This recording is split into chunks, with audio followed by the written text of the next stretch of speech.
Ciudadanos y ciudadanas de Gotham, hoy, entre otras cosas, estrenamos iluminación y micrófono, a ver qué tal queda el asunto.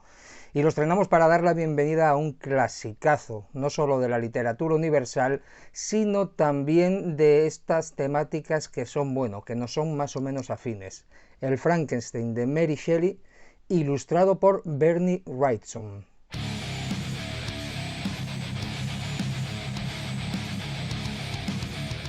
Ciudadanos de Gotham, ciudadanas de Gotham, muy bienvenidos, muy bienvenidas, ¿qué tal? ¿Cómo estáis? Bien, espero que hayáis pasado un buen verano o que los que todavía lo estéis pasando lo mejor posible.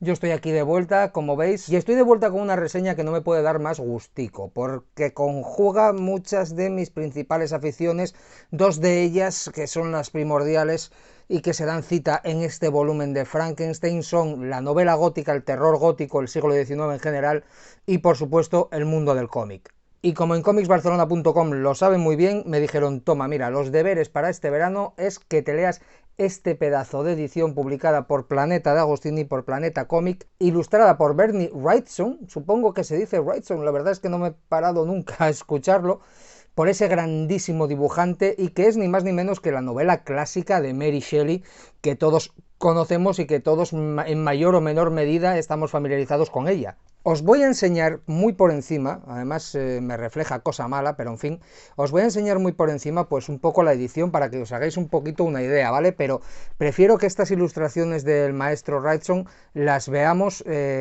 bueno, pues sobreimpresas en la pantalla porque no le haría justicia a la obra. Es una edición preciosa, es una edición que está muy bien hecha, incluso sin dibujos de Wrightson, sería una edición muy a tener en cuenta, pero evidentemente con los dibujos del gran Bernie gana muchísimo. Ya os digo, os lo enseño así un poco someramente para que os hagáis un poquito una idea, ¿no? de cómo está editado, porque las ilustraciones, ya os digo que prefiero sobreponerlas en pantalla, porque es una cosa, a ver, es una cosa absolutamente increíble. Está muy bien editado, está editado con mucho gusto por Planeta Agostini y por Planeta Comic, y yo sinceramente no sé si a día de hoy ya está otra vez descatalogada esta edición, porque este libro está muy lejos de ser nuevo, esta edición, evidentemente. El libro, pues imaginaos, es de 1818, o sea que echad cuentas. Este libro se publicó originalmente en 1983 en Estados Unidos y lo publicó Dark Horse Comics inicialmente. Esta edición cuenta además con un prólogo de Stephen King interesantísimo en el que reflexiona sobre una gran verdad, yo creo, y es que ¿cuántos realmente habemos leído la novela de Drácula? ¿He dicho habemos? Sí, también has dicho Drácula en vez de Frankenstein, pero en fin, tú a lo tuyo. Y es que realmente todos, o casi todos, conocemos el mito del monstruo de Frankenstein a través de las películas y a través de la cultura popular, y muy pocos nos hemos, porque yo hasta hace nada, vamos, hasta que he leído esta edición, lo había leído una vez en alguna de estas ediciones baratillas y cutres que la verdad no me llamaron nada la atención. Pues pocos, como os decía, se han molestado en entrar dentro de esta lectura, de esta obra de Mary Shelley, y en ver ese trasfondo y en acudir directamente a la fuente original. Lo cual también os digo que no es de extrañar, porque como os estaba diciendo, se escribió en 1818 y evidentemente es hija de su tiempo, es decir, de moderno tiene exactamente lo que yo. Era el año 1923 cuando se empezó a concebir. Os doy una breve pincelada acerca de la creación de este Frankenstein o el moderno Prometeo, como se ha dado en llamar, porque hay miles y miles y miles de textos al respecto, mucho mejores que este vídeo y vídeos que profundizan muchísimo más que este. Mary Godwin se llamaba por aquel entonces. En 1816, si no recuerdo mal, estoy tirando de memoria, así que puedo meter la pata bastante. En 1816 se reunió junto al que sería su esposo, el poeta Percy Shelley, y junto a Lord Byron, y el famoso poeta Lord Byron, y al médico de este, John William Polidori, en una villa en Ginebra llamada Villa de Odati, en lo que se dio a llamar posteriormente el año sin verano. ¿Y por qué 1816 fue el año sin verano? Pues porque hubo una erupción tremenda del monte Tambora que soltó tal cantidad de material a la atmósfera que se extendió por todo el planeta y aquel verano pues no hubo verano, el clima, las temperaturas bajaron muchísimo, el sol apenas salió, pero ya no os hablo, vamos, por lo menos en Europa, no sé ahora mismo si a nivel mundial, y aquello pues eso, pasó a la historia como el año sin verano. Bueno, pues ociosos como estaban ahí en Villa Diodati, dedicados pues a lo que se dedicaba a esta gente del siglo XIX, la gente que tenía perras, evidentemente, no los pobres desgraciados, pues se dedicaron a dar paseos por el lago y hacer apuestas literarias, porque quien más quien menos allí escribía, y aquí cualquier tonto fabricaba un reloj. Entonces hicieron una apuesta y dijeron, bueno, pues vamos a escribir cada uno una historia de terror, y la que más miedo dé gana, yo qué sé, así echamos la tarde a gustísimo, una tarde gótica. Y de aquella apuesta salieron dos obras fundamentales de la literatura gótica, del terror gótico. Uno, este Frankenstein, por supuesto, que empezó siendo un relato corto en este 1816, pero que ya en 1818 se convirtió en una novela tal cual las conocemos, aunque no exactamente, porque después Percy Shelley, el marido de Mary Wollstonecraft Shelley, le dio un par de vueltas y en fin, hay como dos manuscritos y aún hay, sí, aquí también, aún hay discusiones sobre qué es canon y qué no es canon, cuál de los dos manuscritos, ¿no? Bueno, da igual.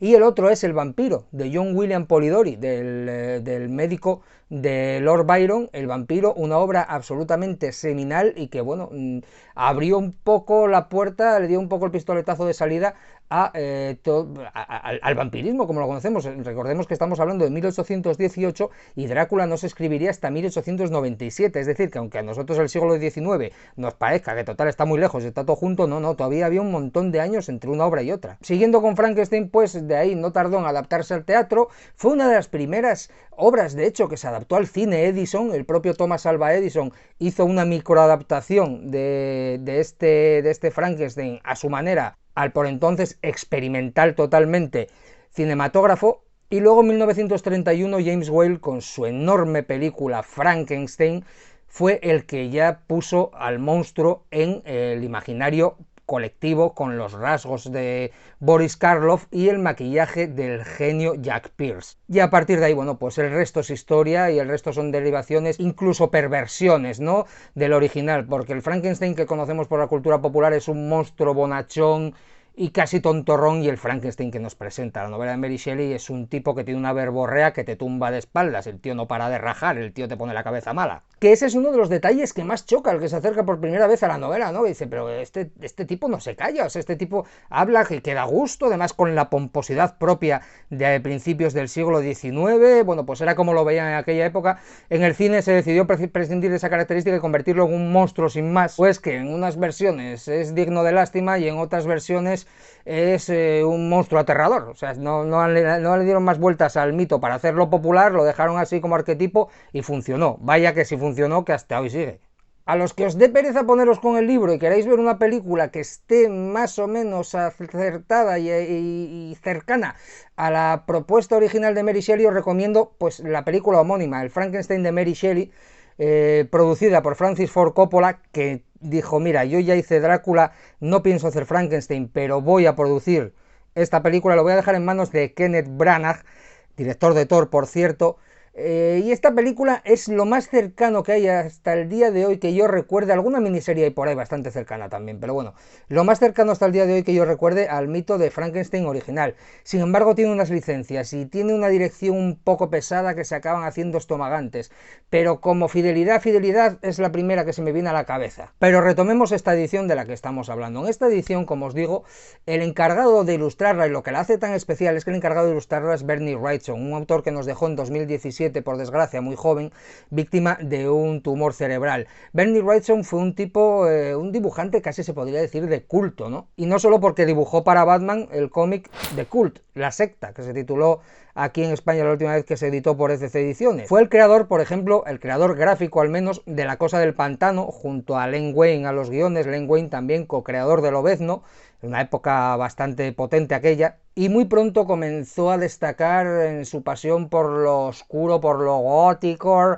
por lo monstruoso, y se fue a trabajar para la editorial Warren, que era en aquellos tiempos, bueno, pues la editorial de Creepy, de Eerie, supongo que se dice Eerie, no lo sé, etcétera, etcétera, etcétera. Editorial en a la que iban a parar pues todo este tipo de propuestas, ¿no? De propuestas terroríficas que tuvieron un auge bastante tremendo allá por los años 70. También dibujó Feria de Monstruos o un cruce entre Hulk y la masa, en fin, no sé, la masa, madre mía, el increíble Hulk, disculpad, es que se me ha ido la mente más atrás todavía. No es ajeno al mundo de los superhéroes, pero tampoco es donde más se ha prodigado. Así que puede que a muchos y a muchas no os diga gran cosa el nombre de Bernie Wrightson, más allá de algunas ilustraciones, y si es cierto que no lo hemos visto, pues yo que sé, iba a decir en ninguna serie regular, pero sí hizo la serie regular del Extraño para DC Comics, que no era una serie regular, era una miniserie. En fin, no lo hemos visto como podemos ver pues a cualquier dibujante que vemos habitualmente pues al frente de series regulares o con una producción con una cadencia más o menos, pues eso, regular. En cualquier caso, como estáis viendo en pantalla, el trazo de este hombre es absolutamente magnífico, capta a la perfección absolutamente todos los detalles que nos está narrando Mary Shelley en su obra, y es una delicia complementar esta lectura con estos dibujos porque parece de verdad que estuvieran hechos, pues que la obra se hubiera creado pensando en ellos y no al revés. Destacar el aspecto físico de la criatura, muy alejada de, bueno, pues de esos tornillos en el cuello y en la cabeza, ¿verdad?, que tenemos metidos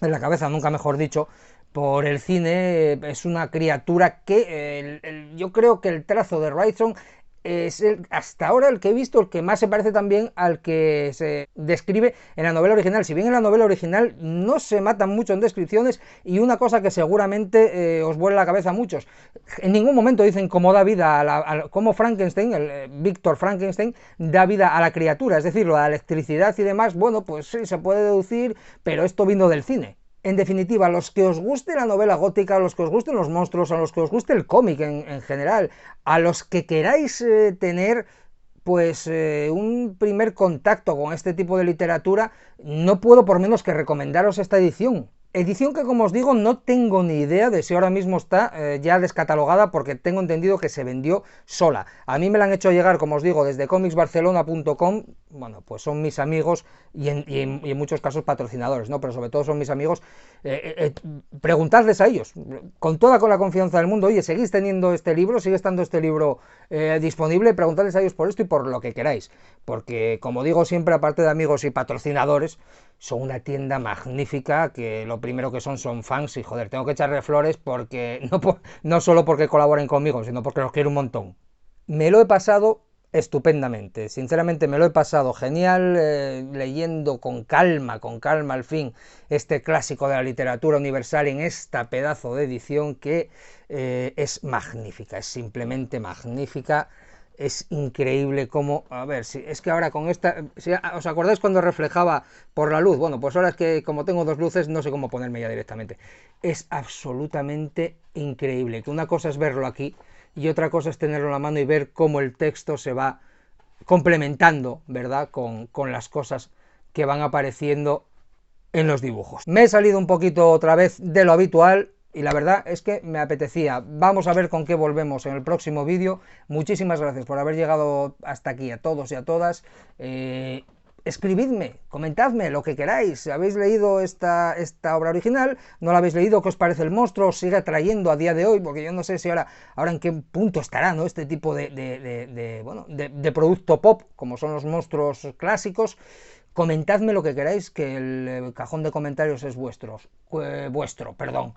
Cuidaos mucho, salud, y nos vemos.